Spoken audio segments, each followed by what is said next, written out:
Hello friends, welcome to my channel more education junction. Friends, आज हम संस्कृत भाषा जो सेकंड लैंग्वेज होती है, जिसकी फर्स्ट हो या जिसकी सेकंड हो, तो उसके बारे में, उसकी जो शिक्षण विधियां हैं और पेडोलॉजी है, उसके बारे में हम पढ़ेंगे। सो गाइज, आज हम स्टार्ट करते हैं भाषा शिक्षण।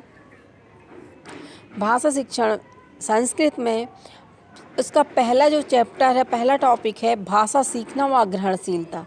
हम इसके बारे में पढ़ेंगे। हम आप लोगों को जितना भी संस्कृत का पेडोलॉजी है उसको पूरा एक एक टॉपिक कंप्लीट करवाएंगे। सो फ्रेंड्स, आप लोग बहुत ध्यान से पढ़िएगा और जितने भी टॉपिक मैं आपको पढ़ा रही हूँ, स्टार्टिंग से पढ़ा रही हूँ, और आप लोग पेन कापी लेके बैठिएगा, क्योंकि जो आपको लिखना है आप तुरंत उसको नोट डाउन करते चलें। वीडियो पॉज कर करके आप लोग लिख लीजिएगा, क्योंकि वीडियो एक बार दो बार आप देखेंगे, बार बार नहीं देखेंगे। और हमको रिवीजन करना है, तो रिवीजन के लिए हम बार बार वीडियो नहीं देखेंगे।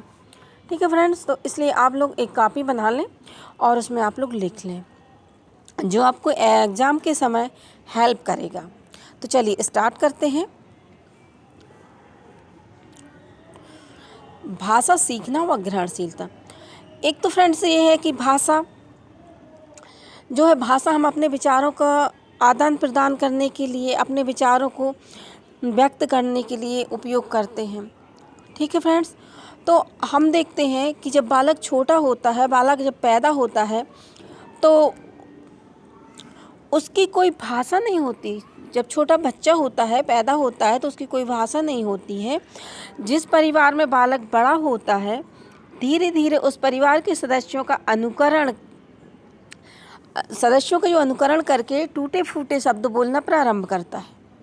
बालक इस तरह भाषा सीखने की प्रक्रिया में निम्न मनोवृत्तियाँ कार्य करती हैं। जब बालक सीखता है तो बालक प्रारंभिक स्तर पर अत्यंत महत्व की होती हैं। जब वो भाषा सीखता है तो उसके अत्यंत महत्व की जो होती है, तो उसमें सबसे तीन मनोवृत्तियाँ उसमें प्रबल होती हैं। एक वह जिज्ञासा वाला बालक होता है, और जिज्ञासा होती है उसमें हर चीज़ जानने की। और दूसरा वह अनुकरण करता है, जो भी चीज़ वह सुनता है, देखता है, उसका वह क्या करता है, अनुकरण करता है, बोलने का प्रयास करता है। और तीसरा अभ्यास, मतलब जब वो कोई चीज़ सुन लेता है तो उसको बार बार दोहराता है, उसकी पुनरावृत्ति करता है। तो फ्रेंड्स, हम देख लेते हैं कि जिज्ञासा, इसमें थोड़े थोड़े हमने लिखा भी है, ताकि जब आप पढ़ें या आप नोट करें तो आप इन चीज़ों को लिख लें। इसलिए मैंने नोट्स बनाए हुए हैं इस तरीके से कि आप लोग लिख सकें। इसमें सबसे पहला पॉइंट जिज्ञासा दिया है कि छोटे बच्चों में नए शब्दों को जानने की प्रबल इच्छा होती है। इसका कारण उनका समस्त ध्यान, मतलब जब कोई चीज़ में हमारी जानने की इच्छा होगी प्रबल, तो हमारा जितना भी जो ध्यान रहेगा वो शब्द जानने पर केंद्रित होता है। तो जब बालक छोटा होता है तो नए नए शब्दों को जानने की उसकी प्रबल इच्छा रहती है, तो उन शब्दों पर उसका ध्यान केंद्रित रहता है। वह कैसा रहता है, जिज्ञासु रहता है कि ये शब्द है, इसका मतलब क्या है। ठीक है फ्रेंड्स, सेकंड में देखते हैं अनुकरण। अधिकांश बच्चे अनुकरण की प्रवृत्ति के कारण ही भाषा सीखते हैं। परिवार में जैसी भाषा बोली जाती है, बच्चे भी अनुकरण द्वारा वैसे ही भाषा बोलना प्रारंभ कर देते हैं। आप लोगों ने सुना होगा कि हमारी मातृभाषा हिंदी है, या किसी की मातृभाषा मराठी है, किसी की उर्दू है, सबकी मातृभाषाएं अलग अलग होती हैं। हर किसी की मातृभाषा हिंदी नहीं होती, आप लोगों ने पढ़ा होगा। तो मातृभाषा का कहने का मतलब ये है कि जो माँ के द्वारा बोली जाती है, जो उनके परिवार में बोली जाती है, उसी को हम मातृभाषा बोलते हैं। ठीक है, तो वह अपनी मातृभाषा अनुकरण के द्वारा सीख जाता है। चलिए नेक्स्ट आते हैं अभ्यास। प्रारंभ में बच्चे एक ही शब्द की पुनरावृत्ति करता है। जब बच्चा छोटा रहता है तो एक ही शब्द को बार बार बोलता है, पुनरावृत्ति करता है, और धीरे धीरे अभ्यास करते करते कई वाक्य को एक साथ बोलने लगता है। धीरे धीरे शब्द बोलता है और कई शब्दों को, और यहाँ शब्द होगा फ्रेंड्स, तो कई शब्दों को वह एक साथ बोलने लगता है, मतलब वाक्य बनाने लगता है। यहाँ पर आप नोट कर लीजिए, वाक्य लिखा है, इसे शब्द है। ठीक है फ्रेंड्स, चलिए अब हम आते हैं भाषा के अंग। फ्रेंड्स, भाषा के भी अंग होते हैं, ठीक है। तो भाषा के अंग के बारे में पढ़ेंगे कि भाषा के अंग कितने होते हैं। तो सबसे पहले क्वेश्चन बनता है कि भाषा के अंग कितने होते हैं, 2, 3, 4, 5। तो भाषा के अंग होते हैं फ्रेंड्स 5 होते हैं। अब भाषा के कौन कौन से अंग होते हैं, तो सबसे पहला होता है शब्द भंडार, अभिव्यक्ति, वाचन, लिपि और वाक्य बोलना। 5 अंग होते हैं। तो हम इसको थोड़ा विस्तार से समझ लेते हैं। शब्द भंडार में बच्चे की शब्दावली में उसकी उम्र बढ़ने के साथ साथ धीरे धीरे वृद्धि भी होने लगती है। जैसे जैसे बच्चा बढ़ता है तो उसका शब्द भंडार, क्योंकि बच्चा का जो परिवेश है, पहले बच्चा छोटा रहता है तो वह परिवार के सदस्यों के साथ बातचीत करता रहता है, लेकिन जैसे ही बच्चा बड़ा होता है, अपने पास पड़ोस में जाता है तो वहाँ से भी शब्दावली सीखता है। फिर बच्चा स्कूल जाता है पास पड़ोस से कुछ समय बाद, तो वो स्कूल जाने लगता है, अपने दोस्तों से मिलता है, वहाँ पर बहुत से लोग, बहुत से घर परिवार से आए हुए छोटे छोटे बच्चे आते हैं तो उनकी शब्दावली सीख लेता है।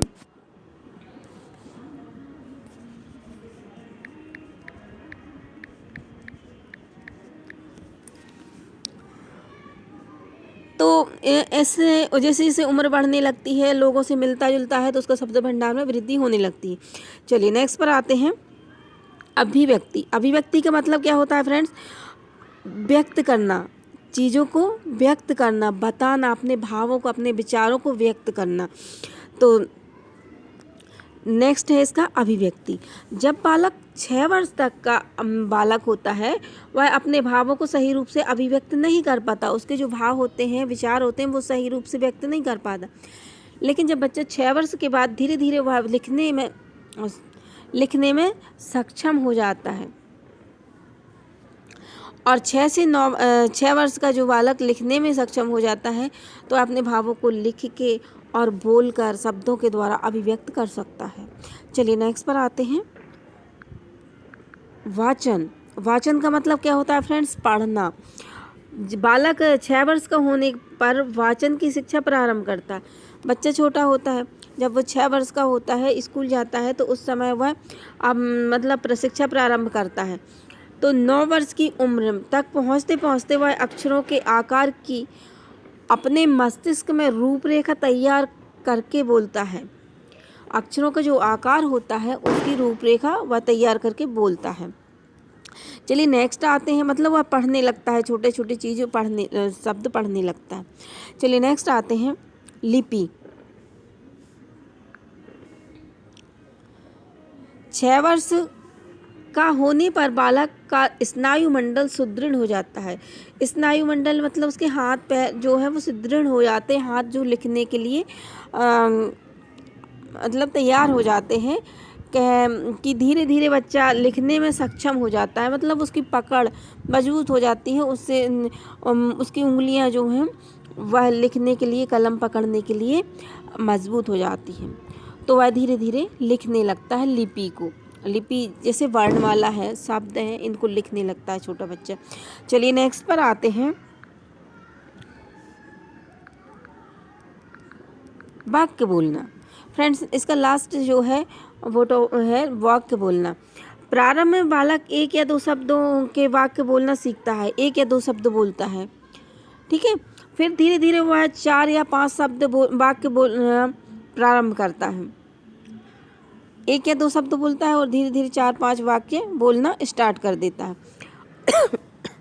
और फिर उसमें क्या है, तर्क वितर्क करने की जिज्ञासा बढ़ने लगती है, क्योंकि जब बच्चा बोलने लगता है, शब्दों को समझने लगता है, तो वह तर्क करने लगता है, तर्क करने लगता है। बालक की छोटी अवस्था में भाषा सीखने में उसका दृश्य बिंब सहायक होता है, कि जैसे वो किसी चीज़ को देख के आया है, दृश्य बिंब मतलब कोई चीज़ देखते, हमने बोला हाथी, तो उसके दिमाग में तुरंत बन जाएगा कि हाँ हाथी, ठीक है। तो इसी समय दृष्टि बिंब और श्रुति बिंब में एकीकरण से चिंतन की प्रक्रिया का निर्माण होता है। जब दृष्टि बिंब उसने जो चीज़ देखी है और फिर उसके बाद में जो चीज़ उसको सुनाई गई है, जैसे हमने बोला हाथी, उसने पहले हाथी देखा होगा, तो हमने बोला उसको हाथी, तो उसने सुना, तो तुरंत उसके दृष्टि में क्या बन जाएगा, बिंब बन जाएगा। तो दृष्टि बिंब और श्रुति बिंब दोनों मिलके एकीकरण से क्या करने लगेगा, वह चिंतन की प्रक्रिया का निर्माण होता है। वह चिंतन करने लगेगा कि हाँ मैंने हाथी वहाँ देखा था, इसके 4 पैर थे, ऐसा था वैसा था, वो सब बताने लगेगा क्योंकि वो चिंतन करने लगेगा। चलिए नेक्स्ट पर आते हैं फ्रेंड्स। अब हम देखते हैं कि भाषा सीखने का मनोवैज्ञानिक क्रम क्या होता है। जब हम बच्चों को भाषा सिखाते हैं तो इसका क्रम क्या होता है, क्रम क्या होना चाहिए या क्या होता है। टीचर है तो हमको इतना मतलब बच्चों को हमको सिखाना है तो इन सब चीज़ों के बारे में हमें जानकारी होनी चाहिए कि भाषा सीखने का मनोवैज्ञानिक क्रम क्या होता है। तो इसका सबसे पहले जो क्रम होता है, वस्तु को देखकर समझना। वह वस्तु को देखता है और बच्चा जो छोटा रहता है तो सबसे पहले वह वस्तु को देखता है और फिर वस्तु को देखकर क्या करता है, समझता है कि हाँ ये इस चीज़ ये है। किसी भी चीज़ को देखकर, वो जैसे हमने आप लोगों को बताया था ना कि हाथी, तो उसने देखा वस्तु को, किसी चीज़ को कि हाँ ये हाथी है, या पुस्तक देख ली, हाँ ये पुस्तक है या ये हाथी है। तो उसके बाद उसके बारे में बस सुनना, मतलब उसने देखा, फिर उसके बारे में सुना कि ये हाथी है, फिर उसके बाद उसका प्रत्यय निर्माण होगा। प्रत्यय निर्माण मतलब उसका जो चित्र बनेगा उसके मस्तिष्क में बन जाएगा, प्रत्यय निर्माण होगा हाथी का। फिर उसका मस्तिष्क में विचार उत्पन्न होंगे, उसके मस्तिष्क में क्या उत्पन्न होंगे, विचार। फिर विचार उत्पन्न होने के बाद भावना, प्रतिबिंब जानना, उसका मतलब मन में कैसे भावना का प्रतिबिंब बन जाएगा कि हाँ वो बिल्कुल परफेक्ट हो जाएगा कि नहीं यही हाथी है। तो यही भाषा सीखने का क्रम है। तो वह किसी चीज़ को पहले देखता है, फिर उसके बारे में सुनता है, उसके बाद उसका प्रत्यय का निर्माण करना, और उसके मस्तिष्क में जब वो विचार करता है और विचार के बाद भावना बिंब बनता है उसके मस्तिष्क में, तो वह फिर डेफिनेटली वो श्योर हो जाता है कि हाँ यही, इसी को हाथी बोला जाता है। चलिए नेक्स्ट पर आते हैं। इसी टॉपिक में भाषा की ग्रहणशीलता, मतलब भाषा को कैसे ग्रहण किया जा सकता है, भाषा किन चीज़ों से ग्रहण की जा सकती है। तो भाषा की ग्रहणशीलता, इसका मतलब यही होता है फ्रेंड्स कि भाषा को हम किस तरीके से, किन किन तरीक़ों से ग्रहण कर सकते हैं, या बालक भाषा को किन किन तरीक़ों से ग्रहण कर सकता है। तो चलिए देखते हैं।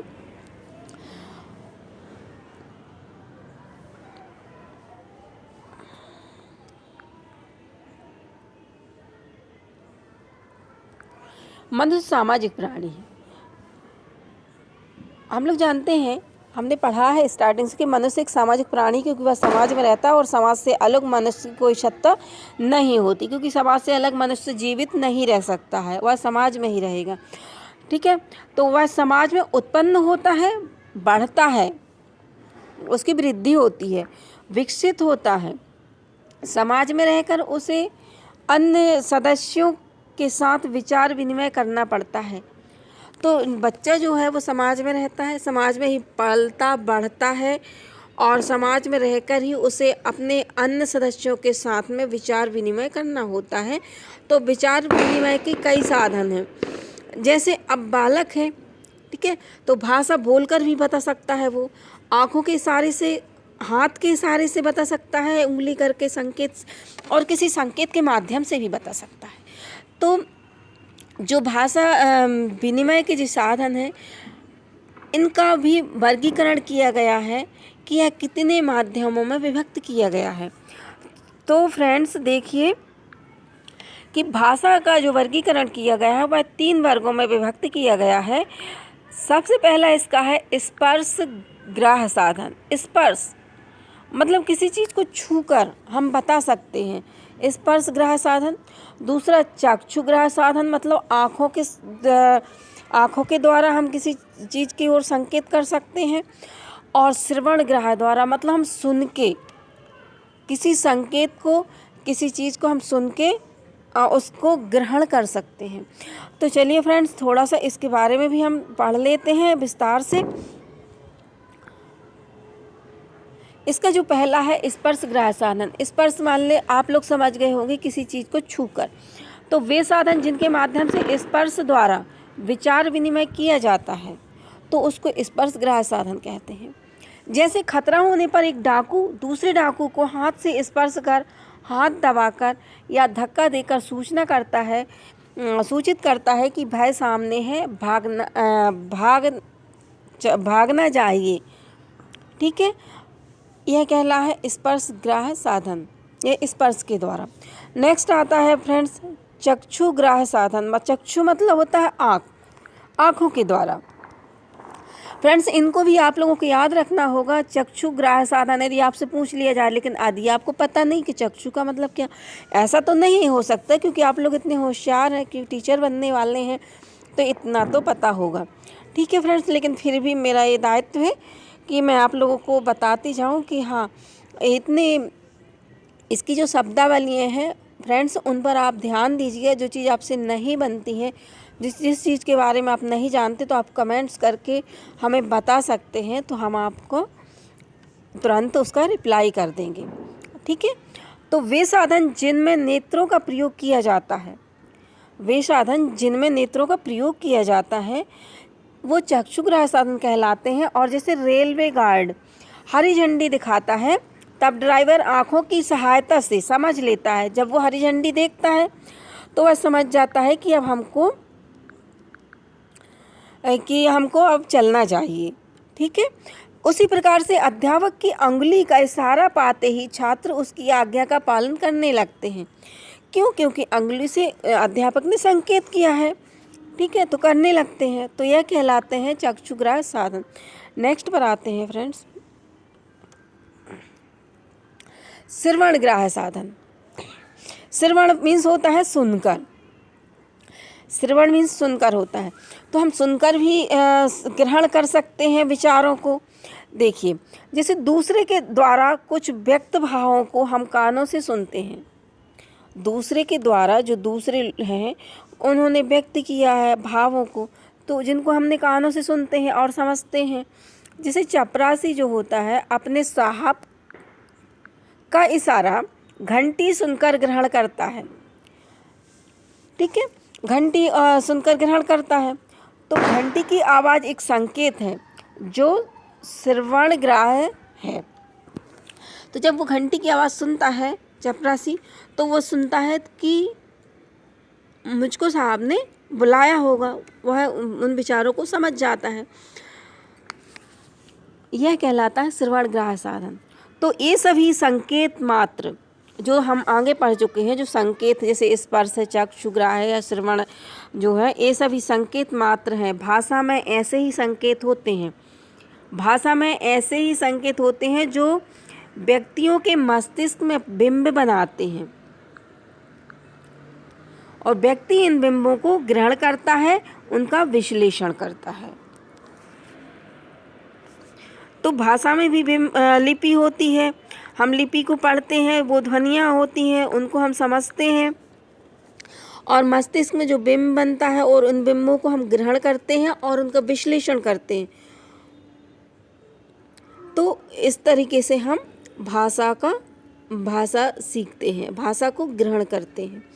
तो चलिए फ्रेंड्स, आज का टॉपिक यहीं पर ख़त्म हो गया है। जो हमारा पहला टॉपिक था भाषा व ग्रहणशीलता, फर्स्ट टॉपिक आप लोगों को ख़त्म हो गया है। इसको आप बहुत अच्छे से नोट कर लीजिए, 2-3 बार आप पढ़ेंगे तो आप लोगों को ये टॉपिक कंप्लीट हो जाएगा। फ्रेंड्स, किसी भी टॉपिक को आप हल्के में बिल्कुल नहीं लेना, क्योंकि जो भी टॉपिक हैं उनको पूरा पढ़ना और हर टॉपिक को नोट करते चलना, ताकि आप लोगों को एग्ज़ाम के समय पर आप लोग पढ़ सकें उसको। क्योंकि एग्ज़ाम के समय पर जो नोट्स होते हैं फ्रेंड्स, वही हमारी सहायता करते हैं और उन्हीं को हम बार बार पढ़ते रहते हैं, क्योंकि वीडियो देखने का उस समय टाइम नहीं रहता। रिवीजन तो हमारा 5 मिनट में हो जाता है, आप लोगों ने भी देखा होगा। आप लोग होशियार हैं, समझदार हैं, इसलिए आप लोग क्या करेंगे, नोट्स बनाएंगे। ठीक है फ्रेंड्स, हम लोगों का एक टारगेट है, मैंने एक टारगेट सेट किया है कि जो भी मेरे वीडियो देख रहे हैं, मेरे भाई बहन जो भी ये वीडियो देख रहे हैं, तो उनके लिए मेरा एक टारगेट है कि आप लोगों को सिर्फ 130 लेकर आना है, 130 प्लस पर आना है। क्योंकि 130 प्लस पर यदि आप लेके आएंगे तभी आपका सिलेक्शन संभव है। अदरवाइज़ आपका सिलेक्शन संभव नहीं है। मैं आप लोगों को डरा नहीं रही हूँ, मैं आप लोगों को सचेत कर रही हूँ कि अभी भी आप लोगों के पास टाइम है। आप लोग बहुत बहुत मन लगा के पढ़िए और हर टॉपिक आप अलग से कुछ मत पढ़िए। जो टॉपिक मैं आप लोगों को लेकर आती हूँ, सिर्फ आप उन टॉपिक को बहुत ध्यान से पढ़ लीजिए, नोट कर लीजिए, इन्हीं से नोट्स बनाइए। और संभव होगा फ्रेंड्स तो हम आप लोगों के लिए दिसंबर तक कोशिश करेंगे कि आप लोगों को हम नोट्स बना के हर सब्जेक्ट के दें। सो गाइस, आप लोग ध्यान रखिएगा, पढ़ते रहिएगा, रिवाइज करते रहिएगा। चलते हैं, नेक्स्ट डे हम आप लोगों के लिए अगला टॉपिक इसी का संस्कृत का लेके आएंगे। सो फ्रेंड्स, आप लोगों को यदि मेरा वीडियो पसंद आया, मेरा पढ़ाना अच्छा लगा, तो आप लोग कमेंट्स बॉक्स में कमेंट्स कीजिए, लाइक कीजिए और मेरे चैनल को सब्सक्राइब कीजिए। जो भी मेरे भाई बहन नए हैं वो मेरे चैनल को सब्सक्राइब कर लीजिए। Okay friends, thank you my watching channel.